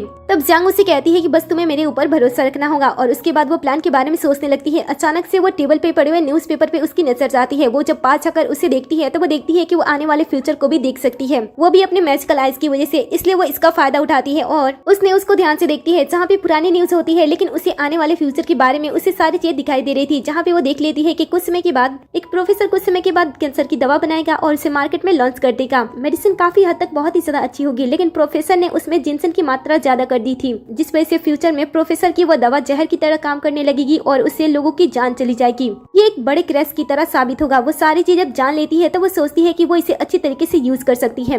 वो मेडिसिन को सुधार सकती है क्योंकि अब उसके पास नॉलेज है, और साथ ही वो मेडिसिन के ऊपर पैसा लगा सकती है, जिसके बाद जब वो मेडिसिन पूरी तरीके से सेफ होकर लॉन्च होगी तो इससे उसका प्रॉफिट हो जाएगा। प्लान तो उसका बहुत ही अच्छा होता है। इसके बाद वो उस प्रोफेसर के बारे में पता लगाने की कोशिश करती है और उसे पता लगता है कि वो प्रोफेसर हाउ से रिलेटेड है, जिस वजह से वो हाउ के साथ मिलकर उस प्रोफेसर से मिलने के लिए जाती है, जहाँ पे हाउ के ग्रैंडपा पहले से प्रोफेसर से बातें कर रहे होते हैं, क्योंकि वो बहुत ही जल्द हाउ की शादी फियोंसे के साथ करने वाले थे, इसलिए वो उसके बारे में प्रोफेसर से बात कर रहे थे। अब प्रोफेसर जैसे ही हाउ से मिलते हैं वो उसके चेयरपर्सन के बारे में बात करने लगते हैं, जो कि जियांग होती है, क्योंकि जियांग ने जिस तरीके से कंपनी में ज्वाइन किया था ये बहुत ही बड़ी बात थी, इसलिए काफी लोगों को इसके बारे में पता थी। हाउ जियांग को सामने से इंट्रोड्यूस कराता है और कहता है कि जिस लड़की के बारे में हम बात कर रहे हो ये वही लड़की है। जियांग प्रोफेसर से मिलती है, उन्हें अच्छे तरीके से हेलो करती है और उसके बाद उनके मेडिसिन में इन्वेस्ट करने की बात करती है। लेकिन तब यहाँ पे फियोंसे भी आ जाती है, जो कि वो भी उसी मेडिसिन में इन्वेस्ट करने की बात करती है, जहाँ पे फियोंसे जियांग से ये चांस छीनने की पूरी कोशिश करती है और प्रोफेसर को अपने फैमिली के थ्रू कई सारी चीजें देने की बात करती है। इसके ऑफर वाकई में बहुत ही ज्यादा अच्छे होते हैं, जिसे प्रोफेसर मना नहीं कर पाते हैं। लेकिन तभी यहाँ पे जियांग बात करना स्टार्ट करती है और वो प्रोफेसर को कोई भी अच्छे ऑफर नहीं देती है, बल्कि उनके मेडिसिन के बारे में बात करती है और उनकी कमियों के बारे में बात करती है, जिससे प्रोफेसर बहुत ही ज्यादा गुस्सा हो जाते हैं, क्योंकि उन्होंने बहुत ही सावधानी के साथ अपनी मेडिसिन तैयार की थी और वैसे भी पहले मेडिसिन की जांच भी हो चुकी थी और सब कुछ सही था। लेकिन उसी वक्त जियांग जो बात कहती है उससे प्रोफेसर हैरान हो जाते हैं, क्योंकि जितना क्वांटिटी उसने मेडिसिन बनाने में जिनसन का यूज किया था एग्जैक्ट उतनी ही क्वांटिटी के बारे में वो बात करती है। ये सुनकर प्रोफेसर हैरान हो जाते हैं और उसे पूछते हैं कि उसे इसके बारे में कैसे पता, जबकि उन्होंने इसके बारे में किसी को भी नहीं बताया है। जियांग ने तो ये सारी चीजें इसलिए की होती है ताकि वो प्रोफेसर का दिल जीतने की कोशिश करने के लिए की थी, लेकिन सबको ऐसा लगता है कि उसने फॉर्मूले को चुराया है और उसके ऊपर चोरी का इल्जाम लग जाता है। लेकिन वो बड़ी ही आसानी से इस सिचुएशन से खुद को बाहर निकाल लेती है। वो प्रोफेसर को बहुत ही ध्यान से समझाती है, वो उन्हें बताती है कि उनकी कमी कहाँ पे है और वो किस तरीके से अगर उसे बदलते हैं तो इसमें कोई भी कमी नहीं होगी, और वैसे भी वो कैंसर की दवा बना रहे हैं। अगर दवा सामने आने के बाद किसी की जान ले लेती है तो इससे उसका ही नुकसान होगा। ये सुनकर प्रोफेसर उसकी बात सुनते हैं और एक बार ट्राई करने का फैसला करते हैं। जैसे उसने बताया था वैसे वो मेडिसिन को चेंज करते हैं और वापस से 2 चूहे के साथ उसके पास आते हैं। एक पे वो अपनी नॉर्मल दवा को यूज करते हैं और दूसरे में जियांग की बताई गई दवा को यूज करते हैं। ये एक्सपेरिमेंट सबके सामने किया जाता है, जहाँ पे कुछ समय तक सब कुछ सही रहता है और कुछ समय के बाद चेंजेस धीरे धीरे सामने आने लगते हैं। जहाँ पे प्रेसिडेंट ने जिस दवा को अपने अनुसार बनाया था उसमें कमी दिखाई देने लगती है और वो चूहा देखते ही देखते मर जाता है। वहीं पे जियांग ने मेडिसिन में जो चेंजेस किए होते हैं वो चूहा अभी भी सही सलामत होता है, जिससे प्रोफेसर जियांग से इतने ज्यादा खुश होते हैं कि उसके साथ कॉन्ट्रैक्ट करने के लिए मान जाते हैं। साथ ही वो उसे बहुत ही ज्यादा इम्प्रेस भी होते हैं। वो कहते हैं कि अगर मैं इस तरीके से दवा को लॉन्च करता तो मेरी पूरी जिंदगी बर्बाद हो जाती, इसीलिए वो जियांग का नाम उस दवा में भी ऐड कर देती है ताकि लोगों को पता चले कि इसके पीछे जियांग भी थी। सब कुछ सही तरीके से हो जाता है, लेकिन इससे फियोंसे को बहुत ही ज्यादा गुस्सा आता है, क्योंकि वो जियांग से हार चुकी थी। उसे जिया की बात याद आती है कि वो जियांग को इतनी आसानी से नहीं हरा सकती है, इसलिए वो जिया को मिलने के लिए बुलाती है। जहाँ भी वो उसे कहती है कि मुझे पता है कि इस समय तुम्हारी फैमिली की कंडीशन सही नहीं चल रही है, लेकिन अगर तुम जियांग को हराने में मेरी मदद करती हो तो मैं तुम्हें सपोर्ट करूंगी। अब दोनों एक साथ मिलकर काम करने का फैसला करते हैं। उधर हम सीसी और जियांग को देखते हैं, जहाँ पे सीसी जियांग को बताती है कि अब तुम अमीरों की लिस्ट में तुम 10वें नंबर पे हो। ये सुनकर जियांग उसे कहती है कि उसे तो अब और भी ऊपर जाना है। इससे वो कहती है कि आज वो दुनिया की सबसे अमीर इंसान बनने वाली है। उसकी कॉन्फिडेंस को देखकर सीसी उसे कहती है कि तुम्हें इतना ज्यादा कॉन्फिडेंट कैसे है। जियांग उसे ज्यादा कुछ नहीं कहती है, बस उसे दोपहर तक इंतजार करने के लिए कहती है। तभी यहाँ पे सीसी के पेरेंट्स फोर्सफुली आ जाते हैं और सीसी को यहाँ से ले जाने की कोशिश करते हैं, क्योंकि अभी भी वो ऐसा सोच रहे होते हैं कि जियांग गरीब लड़की है और अगर उनकी बेटी जियांग के साथ काम करती है तो उसका फ्यूचर बर्बाद हो जाएगा। जाएगा, इसीलिए वो अपनी बेटी को फोर्स करते हैं कि वो गवर्नमेंट जॉब ले ले, जो कि सीसी को बिल्कुल भी पसंद नहीं होता है, इसलिए वो मना करती है। इससे पेरेंट्स को बहुत ही ज्यादा बुरा लगता है। उन्हें ऐसा लगता है कि उनकी बेटी जियांग की वजह से बिगड़ रही है, इसलिए वो सारा का सारा ब्लेम जियांग के ऊपर डाल देते हैं और कहते हैं कि अगर वो लड़की मिल गई ना तो वो उस लड़की को अच्छी तरीके से सबक सिखाएंगे। ये सुनकर सीसी अपने पेरेंट्स को समझाने की कोशिश करती है कि जियांग के बारे में जैसा वो लोग सोच रहे हैं जियांग वैसे बिल्कुल भी नहीं है, और वैसे भी जियांग तो अब बहुत ही ज्यादा बदल चुकी है और वो अमीर भी बन चुकी है। लेकिन पेरेंट्स को ऐसा लगता है कि शायद दोनों दोस्त मिलकर उन्हें धोखा देने की कोशिश कर रहे हैं और ये सारी चीजें सेटअप है, और वो अपनी बेटी को ले जाने की कोशिश करते हैं क्योंकि जियांग को पता होता है कि सीसी को ये सारी चीजें पसंद है, इसलिए वो पेरेंट्स को समझाने की कोशिश करती है। वो सामने आकर बात करती है और कहती है कि वही जियांग है। वो पहले से थोड़ी बदल चुकी होती है और पेरेंट्स ने भी उसे सही तरीके से नहीं देखा होता है, इसीलिए वो उसकी बातें सुनते हैं, जहाँ पे जियांग उन्हें समझाने की कोशिश करती है और बताती है कि दोपहर तक वो करोड़पति बन जाएगी, उसके पास अरबों पैसे आ जाएंगे और वो दुनिया की सबसे अमीर इंसान भी बन जाएगी। तो उन्हें अपनी बेटी की चिंता करने की कोई जरूरत नहीं है क्योंकि वो उसके साथ काम कर रही है, तो उसकी जिंदगी भी सिक्योर है। अब ऐसी बड़ी बड़ी बातें सुनकर तो पेरेंट्स को बिल्कुल भी भरोसा नहीं होता है और वो अपनी बेटी को ले जाने की कोशिश करते हैं और जियांग को झूठी कहते हैं। जियांग उन्हें सिर्फ और सिर्फ दोपहर तक इंतजार करने के लिए कहती है। ये सुनकर वो कहते हैं कि ठीक है, दोपहर कुछ ही देर में होने वाला है, तो वो इंतजार कर लेते हैं। फिर जैसे ही दोपहर होती है, जियांग अपने स्टॉक सभी को दिखाती है। वो लोग ये देखकर पूरी तरीके से दंग हो जाते हैं कि जिसपे जियांग ने पैसे लगाए थे वो स्टॉक बहुत ही तेजी से ऊपर जा रहे हैं और देखते ही देखते वो करोड़पति हो जाती है। ये देखकर पेरेंट्स को तसल्ली हो जाती है कि उनकी बेटी किसी अच्छी लड़की के साथ है, इसीलिए वो उसे सपोर्ट करते हैं और सीसी को यहाँ पे काम करने की परमिशन देते हुए यहाँ से चुपचाप चले जाते हैं। अब जियांग की जो कंपनी होती है वो दुनिया की सबसे ज्यादा रिच कंपनी में पहली लिस्ट पे आ चुकी होती है और वो भी दुनिया के सबसे अमीर इंसान भी बन चुकी होती है। इस तरीके से अब वो हाउ की हेल्प करती है तो वो आसानी से फियांसे को पीछे छोड़ सकता है और उसे उसके साथ शादी करने की भी कोई जरूरत नहीं है। लेकिन इस मुकाम पे पहुंचने के बाद दोनों बेस्टी डिसाइड करती हैं कि जियांग की आइडेंटिटी कुछ समय तक प्राइवेट रखनी चाहिए क्योंकि नए नए अमीर बने हुए लोगों के ऊपर काफी सारे प्रॉब्लम्स आते हैं, इसलिए वो कुछ समय तक अपनी आइडेंटिटी छुपाने का फैसला करती है। तभी उसके पास जैक का मैसेज आता है जिसमें उसने अपने बर्थडे के बारे में बताया होता है और वो तुरंत ही मैसेज को डिलीट कर देता है। दरअसल ये जैक के दोस्त का प्लान होता है ताकि वो दोनों को मिला सके। जैक का भी आज बर्थडे होता है, इसलिए वो अपनी दोस्त की बातें सुनता है। दूसरी तरफ हम इन दोनों को देखते हैं जहाँ पे दोस्त जियांग से पूछती है कि क्या तुम उसके बर्थडे पार्टी में जाने वाली हो। जियांग बताती है कि उसने उसकी कई बार मदद की है, इसलिए वो उसे मिलने के लिए भी जाएगी और उसके लिए अच्छा सा गिफ्ट भी लेकर जाएगी। दूसरी तरफ हम जैक को उसके दोस्त के साथ देखते हैं। वो सोच रहा होता है कि शायद जियांग उससे मिलने के लिए नहीं आएगी, लेकिन तभी वहाँ पे जियांग आ जाती है और वो आती ही नहीं बल्कि अपने साथ गिफ्ट भी लाई होती है, जिसे देखकर दोस्त तुरंत ही बहाना बनाकर निकल जाता है ताकि वो दोनों को थोड़ा सा टाइम अकेले में दे सके। फिर वो दोनों साथ में बर्थडे सेलिब्रेट करते हैं। जैक उसके गिफ्ट को ओपन करता है जिसके अंदर एक प्यारी सी घड़ी होती है। घड़ी को देखकर उसे डाउट होता है कि कहीं ये महंगी तो नहीं है, इसीलिए वो इसके बारे में जियांग से पूछ लेता है। और अब जियांग क्या ही बताया कि उसने इस घड़ी को 60 लाख रुपए में खरीदा है। वो इस बात को नहीं बताती है क्योंकि उससे पता होता है कि अगर वो ऐसा करेगी तो वो उसके गिफ्ट को मना कर देगा, इसीलिए वो उसे झूठ बोलती है और कहती है कि ये तो सस्ती घड़ी है। ये सुनकर जैक खुश होता है और उसे पहनाने के लिए कहता है। जियांग भी उसे उस घड़ी को पहना देती है। तभी जैक के पास उसके डैड कॉल करते हैं और साथ में बर्थडे सेलिब्रेट करने के लिए कहते हैं। ये सुनकर जियांग वहाँ से निकलने की कोशिश करती है, लेकिन जैक उसे अपने साथ उस जगह पे लेकर जाता है जहाँ पे उसके फैमिली मेंबर उसका बर्थडे सेलिब्रेट करने वाले थे।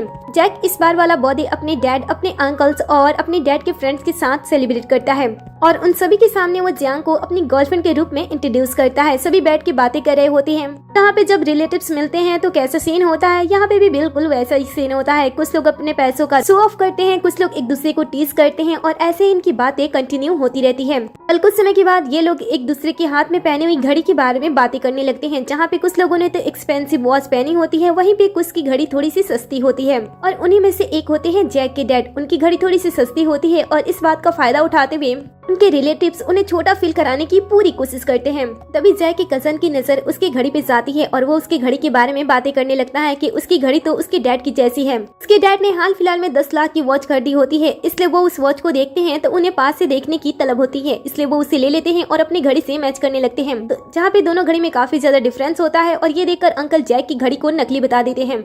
लेकिन जो जैक के डैड के दोस्त होते हैं वो जब उस घड़ी को देखते हैं तब उन्हें वो घड़ी रियल लगती है, इसलिए वो कहते हैं कि ये रियल है। इनफैक्ट जब उनका बेटा इस पार्टी को ज्वाइन करता है जिसका काम इन्हीं सारी चीजों से रिलेटेड होता है, वो भी उस घड़ी को चेक करता है तो बताता है कि ये घड़ी रियल है और इसकी कीमत 60 लाख युआन से भी ज्यादा है। ये सुनकर सभी लोग सरप्राइज्ड हो जाते हैं। वो एक बार फिर से चेक करने के लिए कहते हैं, लेकिन वो करने से मना कर देता है और कहता है कि मेरा ये डेली का काम है, ये असली है।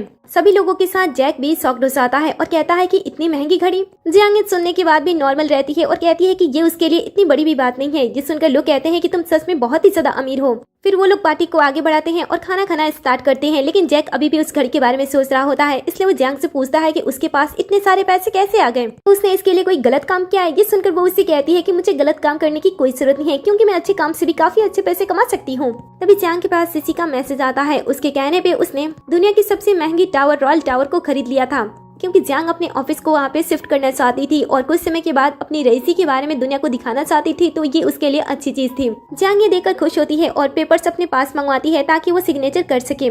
ताजुब की बात ये होती है कि जियांग ने जैसे ही रॉयल टावर को खरीद लिया होता है, वैसे वो सुनती है कि ये लोग भी रॉयल टावर के बारे में ही बात कर रहे हैं। कई सारे अमीर लोग चाहते थे कि वहाँ पे वो अपना ऑफिस खोल सके, क्योंकि वहाँ पे बहुत सारे अमीर लोग का आना जाना था। इसलिए अगर वहाँ पे उनके ऑफिस खुल जाती है तो उनके अलग ही रुतबे होंगे। जैक के डैड भी उसी टावर में अपना ऑफिस खोलना चाहते थे, जिसके लिए वो काफी समय से ट्राई कर रहे थे। ये बात सुनकर जो जैक का कजन होता है वो उसके डैड से बात करता है और कहता है कि अगर आप ऐसा चाहती हो तो मैं आपके लिए आपका काम कर सकता हूँ। मेरी पहचान बहुत ही ज्यादा है, मेरी मर्जी के बिना रॉयल टावर में कुछ भी चीज अंदर लाना मुश्किल है।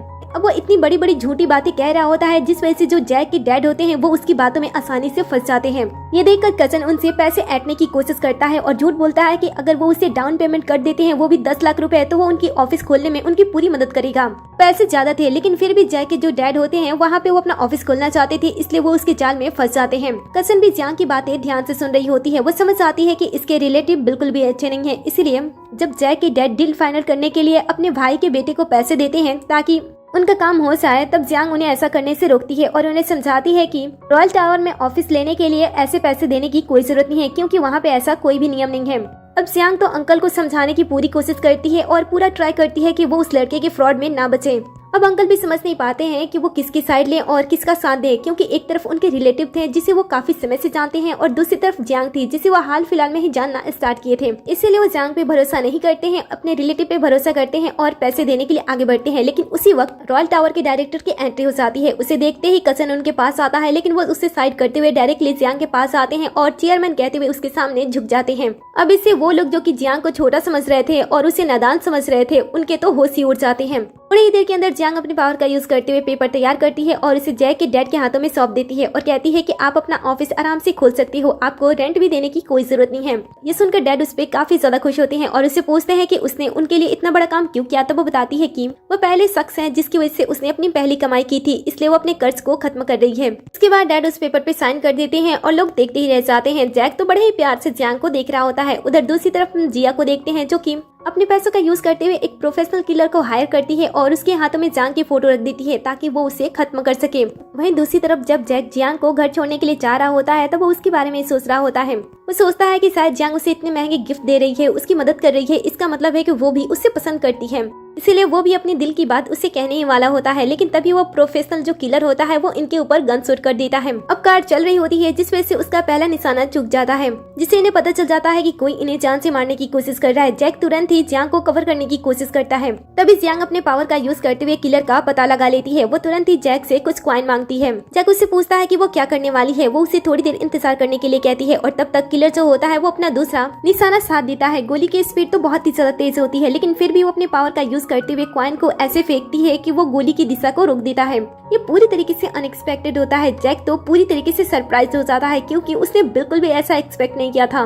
वहीं किलर भी समझ चुका होता है कि उसका पाला किसी आम लड़की से बिल्कुल भी नहीं पड़ा है, इसीलिए वो अपना अगला गोली भी तुरंत चला देता है ताकि वो जियांग को संभलने का मौका ना दे सके। लेकिन जियांग भी कुछ कम नहीं होती है, उसके पास तो पावर्स भी होते हैं। वो तुरंत ही जैक के बेल्ट को उससे छीन लेती है और उसे गुलेल की तरह यूज करती है। उसके अंदर कॉइन को डालती है और उस प्रोफेशनल किलर के ऊपर ऐसे वार करती है कि वो गोली भी नहीं चला पाता है और उसके हाथ भी ऐसे बुरी तरीके से डैमेज हो जाते हैं कि वो दूसरी कोशिश भी नहीं कर पाता है। वो तो अपनी जान बचाकर तुरंत ही वहाँ से चला जाता है। इसके बाद जियांग जैक को बताती है कि किलर जा चुका है। जैक कहता है कि वो तो ठीक है, लेकिन तुम्हें इतनी दूर से, वो भी रात के अंधेरे में, कैसे पता चला कि किलर कहाँ पे है और तुमने ये सारे मूव कैसे किए?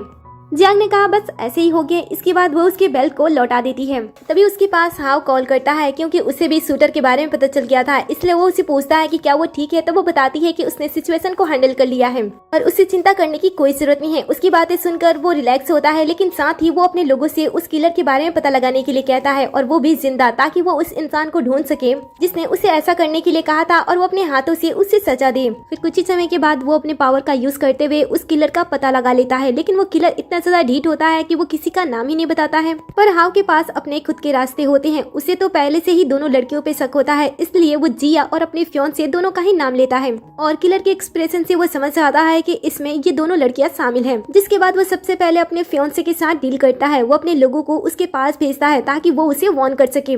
असिस्टेंट जाता है, किलर की तस्वीर दिखा देता है और कहता है कि उन्हें पता है कि ये सारी चीजें उसने ही की है, इसलिए अच्छा होगा कि वो सुधर जाए, नहीं तो बहुत देर हो सकती है। उसके जाते ही उसकी असिस्टेंट उसके पास आती है और बताती है कि उसकी कंपनी को करोड़ों का नुकसान हो चुका है क्योंकि हाव ने कई सारे कॉन्ट्रैक्ट उसके साथ कैंसिल कर दिए हैं। ये सुनकर वो बहुत ही ज्यादा गुस्सा होती है। साथ ही वो जिया पे भी गुस्सा होती है कि ये सारी चीजें उसकी वजह से ही हुई हैं। वहीं दूसरी तरफ जिया की भी हालत कुछ खास नहीं होती है। अब उसने हाव से पंगा लिया था, इसलिए वो उसकी कंपनी बर्बाद कर देता है, जिसके लिए वो अपने कनेक्शन का यूज करता है और इनके पास जो कॉन्ट्रैक्ट आए होते हैं उन्हें भी वो कैंसिल करा देता है। डैड तो इस चीज से बहुत ही ज्यादा गुस्सा होते हैं, लेकिन तभी उन्हें ख्याल आता है कि वो अपनी बेटी की शादी गुचेन के साथ करा दे, इससे उनका नुकसान मैनेज हो जाएगा। अब ये सुनकर तो जिया खुश हो जाती है क्योंकि वो हमेशा अमीर लड़का ही चाहती थी। लेकिन जैसे ही इसके बारे में गुचेन को अपने डैड से पता चलता है कि उसके डैड जिया से उसकी शादी करा रहे हैं, तब वो मना कर देता है, ये कहते हुए कि उसे कोई और पसंद है। लेकिन उसके डैड उसकी बातें नहीं सुनते हैं और कहते हैं कि अगर तुम किसी और से शादी करोगे तो मैं ये करने ही नहीं दूंगा। ये सुनकर वो घर छोड़कर चला जाता है। इसके बारे में जब डैड को पता चलता है तो वो उसे घर लाने की कोशिश नहीं करते हैं, बल्कि उसके सभी कार्ड को फ्रीज कर देते हैं, ये सोचते हुए कि जब उसके पास पैसे नहीं होंगे तो वो खुद ब खुद घर आ जाएगा। दूसरी तरफ हम गुचेन को देखते हैं जो कि कन्वीनियंस स्टोर में होता है और कुछ चीजें खरीद रहा होता है। लेकिन जब पेमेंट करने की बारी आती है तो वो देखता है कि उसके लगभग सभी के सभी कार्ड फ्रीज हो चुके हैं। इसमें उसके पास एक एनर्जी ड्रिंक खरीदने के लिए भी पैसे नहीं होते हैं और इसलिए सामने वाली लड़की उसकी इंसल्ट कर रही होती है। लेकिन सही समय पे यहाँ पे जियांग आ जाती है और वो उसके लिए पेमेंट कर देती है। फिर थोड़ी देर जब वो उससे बात करती है तो उसे गुचेन की शादी के बारे में पता चलता है जिसे जिया के साथ होने वाली थी। अब गुचेन उसे पसंद नहीं करता था और ये बात उसे वो बता देता है, ये सोचते हुए कि जियांग को कोई गलत फहमी ना हो जाए। लेकिन जियांग को इसकी ये हालत अच्छी नहीं लगती है, इसलिए वो उसकी मदद करने का फैसला करती है और उसके लिए एक बड़ा अमाउंट कमाने का फैसला करती है। गुचेन सोचता है कि आखिर वो कैसे कमाएगा। तब जियांग उसे फिर से लोकल मार्केट में लेकर जाती है, जहाँ पे जाने के बाद वो अपने पावर का यूज करते हुए एक रेयर पत्थर को खरीद लेती है। फिर तुरंत ही वो उस पत्थर का पेमेंट करते हुए सबके सामने उस पत्थर को तोड़ देती है। अब जैसा कि जियांग से उम्मीद होता है, ये पत्थर भी अंदर से कीमती होता है। ये देखते ही लोगों की वहाँ पे भीड़ लग जाती है। इसके बाद जियांग उस पत्थर को 10 लाख रुपए में बेचने की कोशिश करती है और एक ही पल में वो उसे बेच भी देती है। गुचेन ये देखकर उससे बहुत ही ज्यादा इम्प्रेस होता है और कहता है कि तुमने इतनी जल्दी इतने सारे पैसे भी कमा लिए। जियांग कहती है कि ये तो कुछ भी नहीं है, अभी तो बहुत सारे पैसे कमाने हैं। इसके बाद वो उसका एक ट्रेडिंग अकाउंट बनाती है, उसे गाइड करती है और उसे स्टॉक के बारे में कुछ नॉलेज देती है। जैसे वो बता रही होती है वैसे वो करते जाता है। फिर थोड़ी ही देर के अंदर वो प्रॉफिट देखकर खुद ही हैरान हो जाता है। लेकिन आगे की जो बोली होती है वो बहुत ही ज्यादा होती है, इसलिए वो सोचता है कि क्या तुम इसे लगाना चाहती हो। ये सुनकर वो कहती है कि बस तुम मेरे ऊपर भरोसा रखो। इसके बाद वो एक गिरते हुए स्टॉक के ऊपर पैसे लगाती है। इस बार गुचेन को भरोसा नहीं होता है, लेकिन इस बार जब उसने भरोसा नहीं किया होता है तब उसे इतना बड़ा प्रॉफिट मिलता है जिसके बारे में वो बिल्कुल भी इमेजिन नहीं कर सकता है। अब जियांग ये सारी चीजें गुचेन के लिए इसलिए कर रही होती है क्योंकि उसके डैड फोर्सफुली उसका शादी कराना चाहते थे और इसीलिए गुचेन अपने आप को साबित करना चाहता था ताकि वो पैसे कमाकर अपने डैड को दिखा सके कि शादी करना इतना भी ज्यादा जरूरी नहीं है। और इसीलिए वो जियांग से मदद ले रहा था, लेकिन उसे अभी बहुत सारे पैसे जुटाने थे, इसीलिए वो थोड़ा सा उदास होता है। लेकिन जियांग उसे समझाने की पूरी कोशिश करती है। लेकिन तभी इसी समय यहाँ पे जैक आ जाता है। दोनों को साथ में देखकर उसे गुचेन से नफरत होने लगती है और थोड़ी ही देर के अंदर दोनों के बीच में तू मैं स्टार्ट हो जाता है और दोनों फाइटिंग करने के मूड में हो जाते हैं। जियांग दोनों को शांत करती है और एक दूसरे के सिचुएशन के बारे में बताती है। जैक भी उससे ट्रेडिंग सीखने की बात करता है और कहता है कि मैं भी तुम्हारे साथ ट्रेडिंग करना चाहता हूँ ताकि वो उसके साथ रह सके। जियांग भी इस चीज के लिए मान जाती है और फिर दोनों को ही वो ट्रेडिंग करना सिखाती है। कुछ समय के बाद वो दोनों थोड़े से एक्सपर्ट बन जाते हैं और अच्छा काम करने लगते हैं। दोनों को साथ में काम करते हुए देखकर सीसी उसे पूछती है कि आखिर तुमने इस बैड बॉय को इतना ज्यादा कैसे बदल दिया। अगर हमारे यूनिवर्सिटी का कोई भी उसे इस तरीके से देखे ना तो वो बिल्कुल भी विश्वास नहीं करेगा कि ये हमारा पुराना जैक है। अब धीरे धीरे कहानी आगे बढ़ती है और जो गुचेन होता है वो जियांग के ऑर्डर को फॉलो करते करते अपने डैड से भी बड़ा इन्वेस्टर बन जाता है। दूसरी तरफ उसके डैड को इसके बारे में पता चलता है एक ऐसा इन्वेस्टर है जो कि बहुत ही तेजी से ऊपर हो रहा है। ये सुनकर वो सोचते हैं कि शायद ये प्रोफेशनल हो सकता है। उन्हें नहीं पता होता है कि ये उनका खुद का बेटा है, लेकिन फिर भी वो उसे मिलने की जिद करते हैं। इसके बाद वो कनेक्शन का यूज करते हुए उसे इन्वाइट करते हैं। दूसरी तरफ जब इसके बारे बारे में पता चलता है तब ये लोग काफी ज्यादा खुश होते हैं और मीटिंग के लिए मान जाते हैं। कुछ समय के बाद हमें मीटिंग वाली जगह दिखाई जाती है जहाँ पे डैड इंतजार कर रहे होते हैं, लेकिन जैसे वो यहाँ पे अपनी बेटी को देखती हैं उन्हें गलतफहमी हो जाती है, शायद उनके बेटे के पास पैसे नहीं है इसलिए वो उनसे मिलने के लिए आया है। अब पहले गुचेन उन्हें तो बहुत ही ज्यादा समझाने की कोशिश करता है कि यहाँ पे वो उनके बेटे के रूप में नहीं आया बल्कि वो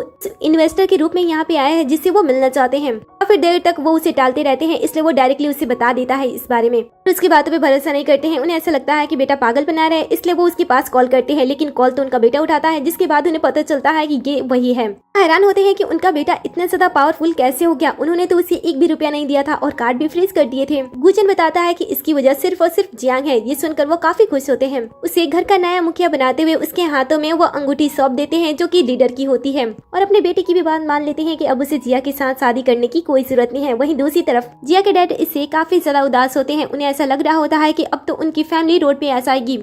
तभी उन्हें अचानक से उस मिस्टीरियस लड़के का ख्याल आता है जो कि अचानक से दुनिया की सबसे अमीर इंसान बन गई। इसलिए वो सोचते हैं कि किसी तरीके से उस लड़की के साथ बात बन जाए तो वो फिर से ग्रो कर लेंगे। इसलिए वो अपनी पूरी जी जान लगाकर उस मिस्टीरियस लड़की का नंबर निकालते हैं और उसके पास कॉल करते हैं, लेकिन उन्हें पता नहीं होता है कि वो लड़की कोई और नहीं बल्कि जियांग ही है। जियांग जब उसके नंबर को देखती है तो वो समझ जाती है, इसलिए वो भी अपनी आवाज को चेंज करते हुए उससे बात कर लेती है और उसके घर पे जाने के लिए मान जाती है। इसके बाद ये लोग बहुत ही अच्छी तरीके से तैयारी करते हैं और उसका इंतजार करते हैं, लेकिन जैसे वो सामने से जियांग को आते हुए देखते हैं वो हैरान हो जाते हैं। वो उसे फ्रॉड समझते हैं और उसे यहाँ से चले जाने के लिए कहते हैं। जियांग कहती है कि ऐसे कैसे, एक तो इनवाइट किया और ऊपर से यहाँ से भगा भी रहे हो। ये सुनकर वो उसे कहती है कि तुम वो लड़की बिल्कुल भी नहीं हो सकती हो जिसका हम लोग इंतजार कर रहे हैं। जियांग इनसे कुछ नहीं कहती है बल्कि सीसी के पास कॉल करती है और खुद की पहचान पब्लिक करने के लिए कह देती है। सीसी कहती है कि ठीक है, थोड़ी ही देर में हो जाएगा। फिर थोड़ी ही देर में उसका नाम पब्लिक हो जाता है और ये लोग भी जब अपनी आंखों से देखते हैं तो उन्हें पहली बार में विश्वास ही नहीं होता है, लेकिन फिर भी वो उसकी बातों पे भरोसा कर लेते हैं। जिसके बाद जिया अपनी पुरानी सभी गलतियों के लिए उससे माफी मांगने लगती है, क्योंकि अब उसकी औकात नहीं थी उसके सामने खड़े होकर कुछ भी बात करने की।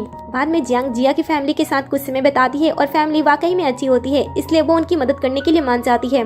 लेकिन जब वो वापस आ रही होती है तब उसे अपने पावर से पता चलता है कि जिया ने उसके कार के ब्रेक्स को कट कर दिए हैं। ये देखकर उसे गुस्सा आता है, इसलिए वो लास्ट टाइम जिया से उसकी गलती कबूल करने के लिए कहती है, लेकिन जिया अपनी गलती मानने से मना कर देती है। ये देखकर जियांग उसे फिर से एक मौका देती है और कहती है कि अगर तुम अपनी गलती मान लेती हो तो मैं तुम्हारी फैमिली की मदद कर दूंगी, नहीं तो तुम मुझसे फिर दोबारा उम्मीद मत करना। ये सुनकर वो अपने झूठ पे कायम रहती है, ये सोचते हुए कि उसे इन सारी चीजों के बारे में कैसे ही पता चलेगा, इसके पास थोड़ी ना मैजिक है। तब जियांग कार को ओपन करते हुए पेरेंट्स को दिखा देती है कि उनकी बेटी कितनी ज्यादा घटिया है। इसके बाद वो उनकी मदद करने का फैसला उनके सामने मना करते हुए वहाँ से चुपचाप चली जाती है। जिसके बाद जिया के पेरेंट्स जिया पे बहुत ही ज्यादा गुस्सा करते हैं, उसे पीटते हैं क्योंकि उसकी गलती की वजह से उनकी पूरी जिंदगी बर्बाद हो चुकी थी।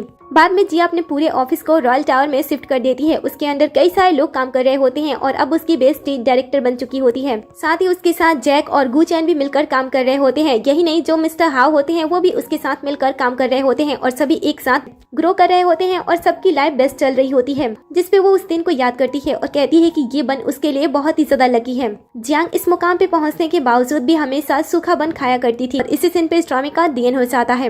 वेल, कहानी और कहानी का एंड तो बहुत ही ज्यादा अच्छा होता है, लेकिन लास्ट में हमारी हीरोइन को तीनों हीरो में से किसी एक को अपने लाइफ पार्टनर की तरह चूज कर लेना चाहिए। वेल, ये उसकी अपनी मर्जी होती है जो वो किसी को चूज नहीं करती है, बट आपके अकॉर्डिंग आपकी हीरोइन किसके साथ ज्यादा सुटेबल होती है मुझे कमेंट में जरूर बताना। जाने से पहले वीडियो को लाइक कर दी, साथ ही चैनल को भी सब्सक्राइब कर दें, नोटिफिकेशन बेल को भी ऑन कर ली जिससे कि आप हमारे हर एक वीडियो से अपडेट रहो। वीडियो को ज्यादा से ज्यादा शेयर करें और वीडियो पे हाइप करना बिल्कुल भी ना भूलें।